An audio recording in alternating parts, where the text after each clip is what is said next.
नमस्कार दोस्तों, आज मैं आपको एक कहानी सुनाने जा रहा हूँ। कहानी का शीर्षक है वक्त जब गवाही देने आया। एक गांव था। गांव का नाम था धनपुर। छोटा सा गांव, कच्ची सड़कें, मिट्टी के घर और सपनों से ज्यादा मजबूरियां। इसी गांव में एक लड़का रहता था जिसका नाम था आरव। आरव कोई साधारण बच्चा नहीं था, नहीं बहुत तेज था, नहीं होशियार, नहीं किसी का चहेता था। बस एक बात अलग थी, वो चुप रहता था। जहाँ बाकी बच्चे शोर करते वहाँ आरव सोचता, जहाँ लोग शिकायत करते वहाँ आरव सहन करता। उसके पिता खेतों में मजदूरी करते थे, माँ सिलाई करके घर चलाती थी। घर में पैसे कम थे लेकिन उम्मीद उससे भी कम। लोग कहते, इतनी मेहनत किस लिए, आखिर मजदूरी ही तो करनी है। आरव ये सब सुनता था पर जवाब नहीं देता था, क्योंकि उसके पास जवाब नहीं था। सिर्फ एक सवाल था, क्या सच में मेरी जिंदगी यहीं तक है। आरव पढ़ाई में औसत था लेकिन सपने बड़े देखता था। उसने ठान लिया था, मैं इस गांव से बाहर निकलूंगा। 10वीं का रिजल्ट आया, आरव फेल हो गया। पूरा गांव जैसे इंतजार में था। लोगों ने ताने मारे, देखो सपने देखने से कुछ नहीं होता। उसके पिता चुप थे, माँ की आंखों में आंसू थे। उस रात आरव पहली बार टूटा। खेत की मेड़ पर बैठा अंधेरे को देखता रहा। उसके मन में एक आवाज थी, शायद सब सही कहते हैं, लेकिन उसी अंधेरे में उसने एक बात नोटिस की। आसमान में तारे अभी चमक रहे थे। तभी उसने खुद से कहा, अगर तारे अंधेरे में चमक सकते हैं तो मैं क्यों नहीं। अगले दिन आरव ने कोई भाषण नहीं दिया, कोई पोस्ट नहीं डाली, कोई घोषणा नहीं की। उसने बस एक काम किया, खुद से वादा, आज से शिकायत नहीं करूंगा, खुद को बेहतर बनाऊंगा, चाहे कोई देखे या नहीं। वो रोज सुबह 4 बजे उठने लगा।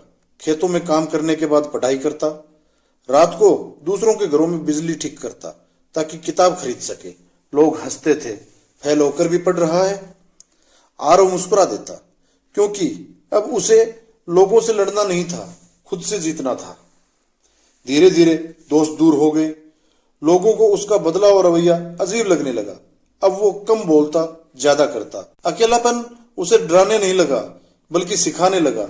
अकेले में उसे समझ आया अनुशासन क्या होता है, धैर्य क्यों जरूरी है, और सबसे बड़ी बात, खुद पर भरोसा कैसे किया जाता है। वो जान गया, जब पूरी दुनिया शक करे तब खुद पर यकीन करना सबसे बड़ा साहस है। 2 साल बाद आरव ने फिर से परीक्षा दी। इस बार वो पास हो गया, अच्छे नंबरों से, लेकिन पैसे नहीं थे आगे पढ़ने के। कॉलेज का फॉर्म हाथ में था और आंखों में सवाल। उस रात माँ ने अपने गहने उतार दिए। ले जा बेटा, तेरी पढ़ाई जरूरी है। आरव पहली बार जोर से रोया। उसने महसूस किया सपनों की कीमत होती है और वो कीमत किसी और ने चुकाई है। उस दिन उसने ठान लिया, अब मैं सिर्फ अपने लिए नहीं, अपने माँ बाप के लिए जीऊंगा। शहर ने आरव का स्वागत नहीं किया। यहाँ कोई नाम से नहीं जानता था, सिर्फ काम से। छोटा सा कमरा, दिन में कॉलेज, रात में काम। थकान हड्डियों में बस गई। कई बार मन किया छोड़ देने का, लेकिन हर बार उसे याद आता गांव की वो रात और माँ के गहने। वो खुद से कहता, थक जाना मंजूर है, हार जाना नहीं। कॉलेज के आखिरी साल में एक प्रतियोगिता हुई। आरव ने हिस्सा लिया। लोगों ने उसका मजाक उड़ाया, ये गांव का लड़का क्या करेगा। लेकिन जब उसने मंच पर बोलना शुरू किया, पूरा हॉल शांत हो गया। उसकी आवाज में किताबें नहीं थी, जिंदगी थी। वो जीता। पहली बार तालियां उसके लिए बजी। उसी दिन एक प्रोफेसर ने कहा, आरव तुम सिर्फ पास नहीं हो रहे हो, तुम इतिहास लिख रहे हो।